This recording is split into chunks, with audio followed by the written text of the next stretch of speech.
ఈ వీడియో నేను 10 days meditation అయిపోయి 11th డే రోజు ఎర్లీ మార్నింగ్ అందరూ ఇంకా ఎవరి ఇళ్ళకు వాళ్ళు వెళ్ళిపోతున్నారు. ఈ వీడియోలో మీరు రూమ్స్ సెంటర్ లోపల ఎలా ఉంటుందో చూడొచ్చు. ఈ బ్యాచ్‌లో ఉన్న వాళ్ళందరము లాస్ట్ డే కదా! గ్రూప్ పిక్స్ ఇంకా సెండ్ ఆఫ్ బిజీలో అయితే ఉన్నారు. Dining hall, meditation halls, rooms, admin office, common geyser area అలా అన్నీ కవర్ చేసి వీడియో అయితే తీశాను. ఈ 10 డేస్ కోర్స్‌లో మాక్సిమం టైం కామన్ మెడిటేషన్ హాల్‌లోనే అందరం ఉంటాము. లాస్ట్ 3 డేస్‌లో మాత్రమే మిడిల్ అవర్స్‌లో పగోడా సెల్స్‌కి అయితే పంపిస్తారు. పగోడా సెల్ అంటే ఒక సింగిల్ స్మాల్ రూమ్‌లో ఒక్కరమే కూర్చోవాలి. ఇలా సేమ్ బిల్డింగ్‌లోనే పక్కపక్కనే స్మాల్ సింగిల్ రూమ్స్ అయితే ఉంటాయి. ఇప్పుడు చెప్పినవన్నీ కూడా వీడియోలో చూడొచ్చు. ఇంకా ఈ 10 డేస్ మెడిటేషన్ గురించి క్లియర్‌గా ఎక్స్‌ప్లెయిన్ చేస్తాను. ఒకటైతే చెప్పగలను, ఖచ్చితంగా అందరూ లైఫ్ టైమ్‌లో ఒక్కసారైనా ఎక్స్‌పీరియన్స్ చేయాలి. మా బ్యాచ్‌లో ఒక ఆవిడ 82 ఇయర్స్, కొంచెం పెద్దవాళ్ళకైతే మాత్రం చైర్స్ అయితే ఇస్తారు. అలా 75+, 65+ ఇయర్స్ వాళ్ళు కూడా వచ్చారు. ఈ మెడిటేషన్ ద్వారా మనకి ఫోకస్ ఇంకా ఏమైనా జబ్బులు ఉంటే నయమవుతాయంట. నేనైతే నమ్మాను. ఎందుకంటే మెడిటేషన్‌లో మనం ఓన్లీ ఇన్‌హేల్ అండ్ ఎక్స్‌హేల్ మీద మాత్రమే ఫోకస్ ఉండదు.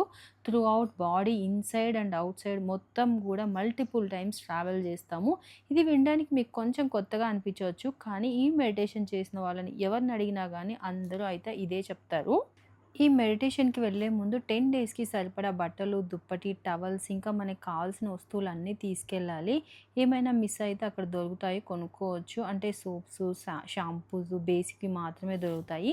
అక్కడికి వెళ్ళిన తర్వాత మనకి ఒక రూము, ఇంకా బాత్రూమ్‌లో బకెట్, మగ్గు, తినడానికి ప్లేటు, గ్లాసు, బౌలు, స్పూను, ఇంకా బెడ్, మ్యాట్రెస్ ఇవి మాత్రమే వాళ్ళు ప్రొవైడ్ చేస్తారు. ఫస్ట్ 2 డేస్ మాత్రం ఏమైనా మిస్ అయితే డైనింగ్ హాల్‌లో బుక్ పెడతారు. అందులో ఎంటర్ చేస్తే నెక్స్ట్ డేకి సేమ్ ప్లేస్‌లో మనం అడిగినవన్నీ పెట్టేస్తారు. ఇలా విపశ్యనా సెంటర్స్ వరల్డ్ మొత్తంలో 150+ అయితే ఉన్నాయి. నేనొచ్చింది హైదరాబాద్ సంగారెడ్డి దగ్గరున్న కొండాపూర్ దానికి. ఈ సెంటర్ నేమ్ వచ్చేసి దమ్మా కొండన్న. డే 0నే ఈవినింగ్ లోపు సెంటర్స్‌కి అయితే చేరుకోవాలి అందరూ. స్టూడెంట్స్‌తో పాటు ఒక టీచర్‌ని అయితే అలాట్ చేస్తారు. ఇంకా old students already 10 days course పూర్తి చేసి ఉంటారు కదా! వాళ్ళనైతే సేవక్స్‌గా ఉంటారు. మేమెళ్ళినప్పుడు ఒక 4 మెంబర్స్ అయితే సేవక్స్, కొత్తగా వచ్చిన వాళ్ళకి హెల్పింగ్‌గా ఇంకా ఏమైనా పనులుంటే వాళ్ళే చూసుకుంటారు. ఫుడ్ మాత్రం చాలా బావుంటుంది. ఫుడ్ టైమింగ్స్ వచ్చేసి 6:30-7 మార్నింగ్ బ్రేక్‌ఫాస్ట్ ఉంటుంది. బ్రేక్‌ఫాస్ట్‌లోకి మనకి రాగి మాల్ట్, ఫ్రూటు, స్ప్రౌట్స్, టీ ఇంకా ఇవి రోజు కామన్‌గా ఉంటాయి. వీటితో పాటు ఒక టిఫిన్ ఉంటుంది. ఇంకా మధ్యాహ్నం లంచ్ వచ్చేసి 11-11:30 బ్రౌన్ రైసు, రోటీ, సలాడ్, కర్రీ, దాల్, బటర్ మిల్క్ ఇలా. ఇంకా ఈవినింగ్ స్నాక్ వచ్చేసి 5-5:30. ఇందులో అయితే మనకి రాగి మాల్ట్, టీ, మరమరాలు లేక పాప్‌కార్న్ ఇవి మాత్రమే ఉంటది. ఇంకా దీంతో డే మొత్తానికి మీల్ ప్లాన్ అయితే అయిపోతుంది. ఇంకా నైట్ అయితే డిన్నర్ ఏముండదు. ఈ 10 డేస్‌కి మనీ అయితే ఏం తీసుకోరు ముందు. డొనేషన్స్ మీద నడుస్తుంటాయి ఈ సెంటర్స్ అన్నీ గూడా. మనం కోర్స్ అయిపోయిన తర్వాత మనం ఇవ్వాలనుకుంటే డొనేట్ చేయొచ్చు. ఈ 10 డేస్ సెంటర్‌లో ఎవరితో ఎవరు మాట్లాడుకోకూడదు. ఇంకా మొబైల్ ఫోన్ గూడా ఉండదు. డే 0నే వాల్యుబుల్స్, మొబైల్ ఫోను అడ్మిన్ ఆఫీస్‌లో అయితే డిపాజిట్ చేయాలి. లాస్ట్ డే ఇస్తారు మనకి. ఏమైనా ఎమర్జెన్సీ అయితే మన వాళ్ళు అడ్మిన్ ఆఫీస్‌కి కాల్ చేయొచ్చు. ఇంకా ఇక్కడికొచ్చిన వాళ్ళతో లాస్ట్ డే మాట్లాడితే కొంతమంది స్టూడెంట్స్ మొబైల్ డిటాచ్‌మెంట్ కోసము, కొంతమంది ఇంట్లో ప్రాబ్లమ్సు, ఇంకొందరు హెల్త్ ఇష్యూస్, రికవరీ కోసము అలా చాలా రీజన్స్‌తో అయితే వచ్చారు. మెడిటేషన్ హాల్‌లో గానీ, బ్రేక్‌లో గానీ, డైనింగ్ హాల్, రూమ్స్‌లో ఇలా ఎక్కడా గూడా ఎవరితో మాట్లాడకూడదు. వాళ్ళు ముందే చెప్తారు.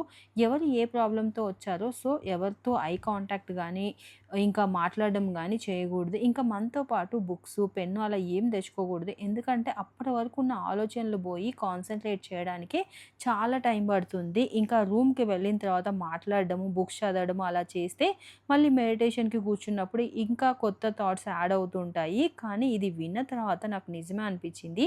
నిజమే కదా! ఓల్డ్ థాట్స్‌ని అంటే పోగొట్టుకొని ఇంకా కాన్సంట్రేట్ చేయాలనే కదా ఈ మెడిటేషన్‌కొచ్చింది. ఇంకా ఫస్ట్ 2 డేస్ అస్సలు వద్దు అనుకున్నా గానీ అలా థాట్స్ వాండరింగ్ అవుతూనే ఉంటాయి మైండ్‌లో. అలా పోను పోను థాట్స్ కంట్రోల్ అయ్యి శ్వాస మీద అయితే కాన్సంట్రేట్ చేస్తాము. సో, ఈ 10 డేస్ గూడా డైలీ రొటీన్ ఎలా ఉంటదో ఒకసారి చెప్పేస్తాను. టైమింగ్స్ వచ్చేసి ఎర్లీ మార్నింగ్ 4:00కే వేకప్ కాల్ అయితే ఉంటుంది. ఇంకా 4-4:30 ఫ్రెష్ అవ్వాలి. 4:30-6:30 మెడిటేషన్ హాల్‌కైతే అందరూ వచ్చి కూర్చుండాలి. దాని తర్వాత 6:30-7:00కి బ్రేక్‌ఫాస్ట్ ఇంకా ఏమేమి పెడతారు ఏంటి ముందే చెప్పేసాను గదా! తర్వాత 7-8 రెస్ట్ ఉంటుంది. ఇంకా 8-9 అగైన్ గ్రూప్ మెడిటేషన్ హాల్‌కైతే వచ్చేయాలి. అగైన్ 9-11 మెడిటేషన్ ఉంటుంది. ఈ బిట్వీన్ 2 అవర్స్‌కి ఒకసారి 5 మినిట్స్ మాత్రమే బ్రేక్ ఇస్తారు. ఇంకా మార్నింగ్ 7-8 అని చెప్పాను గదా! అప్పుడు ఇంకేమైనా అంటే ఫ్రెష్ అప్ అవ్వని వాళ్ళు లేకపోతే బట్టలు ఉతుక్కోవాలి. ఆ టైంలో మాత్రమే యూజ్ చేసుకోవాలి. ఇంకా నెక్స్ట్ 11-11:30 అయితే లంచ్ ఉంటుంది. 11:30-1 మాత్రం అగైన్ రెస్ట్. ఈ రెస్ట్‌లో మళ్ళీ మనకేమైనా పనులు పెండింగ్ ఉంటే అవి చేసుకోవచ్చు. ఇంకా 1-2:30 మెడిటేషన్. ఇంకా 2:30-3:30 group meditation. 3:30-5 again meditation. Between చెప్పాను గదా! ఒక 5 మినిట్స్ మాత్రం మధ్యలో బ్రేక్ ఇస్తారు. Only 5 minutes sharp. ఇంకా ఇలా ఇక్కడ చూస్తున్నారు గదా! ఇక్కడికొచ్చేసి ఓన్లీ వాకింగ్ మాత్రమే చేసుకోవాలి. ఇంకా ఏ ఆసనాలు గానీ, ఎక్సర్‌సైజెస్ గానీ అలా ఏమి చేయగూడదు. కామ్‌గా ఎవరితో మాట్లాడకుండా జస్ట్ వాక్ చేసుకొని 5 మినిట్స్‌లో ఇంకా ఏమన్నా వాటర్ కావాలంటే తీసుకొని మళ్ళీ మెడిటేషన్ హాల్‌కైతే వచ్చి కూర్చోవాలి. దాని తర్వాత 5-5:30 టీ బ్రేక్ అయితే ఉంటుంది. ఇంకా స్నాక్స్‌లో ఓన్లీ పాప్‌కార్న్, మరమరాలు ఇవి మాత్రమే పెట్టారు అన్ని 10 డేస్‌లో గూడా. ఇంకా నెక్స్ట్ 5:30-6 రెస్ట్ ఉంటుంది. అగైన్ 6-7 గ్రూప్ మెడిటేషన్ హాల్‌కైతే అందరూ వచ్చి కూర్చోవాలి. ఇంకా 7-8:30 మాత్రం డిస్కోర్స్ ఉంటుంది. డిస్కోర్స్ అంటే ఏంటంటే ఆల్రెడీ రికార్డెడ్ వీడియోస్ అయితే ప్లే చేస్తారు. సెంటర్ గురించి, ఈ మెడిటేషన్ రిలేటెడ్ అన్నీ గూడా చాలా బాగా ఎక్స్‌ప్లెయిన్ చేస్తారు. ఇక్కడ ఏంటంటే ఇంగ్లీషు, తెలుగు, హిందీ ఇలా అన్ని లాంగ్వేజెస్ అయితే ఉంటాయి. ఇంకా ఏ లాంగ్వేజ్ కావాలన్న వాళ్ళు సెపరేట్ రూమ్‌కెళ్ళి కూర్చోవాలి. ఇంకా 9-9:30 క్వెషన్ అండ్ ఆన్సర్స్. మనకి టీచర్ ఉంటారు కదా! ఆ టీచరు మనకేమైనా క్వెషన్స్, డౌట్స్ ఏమున్నా గానీ టీచర్‌తో డిస్కషన్‌లో అయితే అడగొచ్చు. ఇంకా 9:30కి రెస్ట్. ఇంకా లైట్స్ ఆఫ్. రూమ్‌కెళ్ళిన తర్వాత ఇంక ఎవరితో ఎవరు గూడా మాట్లాడుకోకూడదు. ఇంకా ఓన్లీ స్లీప్ టైము. ఇంకా 9:30-4:00 వరకు స్లీప్ టైమ్. అగైన్ 4:00 అయితే మళ్ళీ బెల్ కొడతారు. కంపల్సరీ లేచి 4:30కి అయితే రావాలి రూమ్స్ నుంచి అందరూ గూడాను. ఇంకా ఈ 10 డేస్‌లో కూడా ఫస్ట్ 3 డేస్ గూడా ఆనాపాన ఇంకా ఏంటంటే మనము శ్వాస మీద కాన్సంట్రేట్ చేయడము. దాని తర్వాత ఇంకా ఫోర్త్ డే, ఫిఫ్త్ డే అలా డేకి రోజొకటి యాడ్ చేస్తూ ఉంటారనమాట. టెక్నిక్స్ చాలా బాగా అనిపిస్తాయి. సో, ఈ వీడియోలో అయితే నేను ఆల్మోస్ట్ అన్నీ అయితే కవర్ చేశాను. ఇంకా మీకేమైనా డౌట్స్ ఉన్నా గానీ కమెంట్‌లో అయితే ఖచ్చితంగా షేర్ చేయండి. నేను ఆన్సర్ చేస్తాను.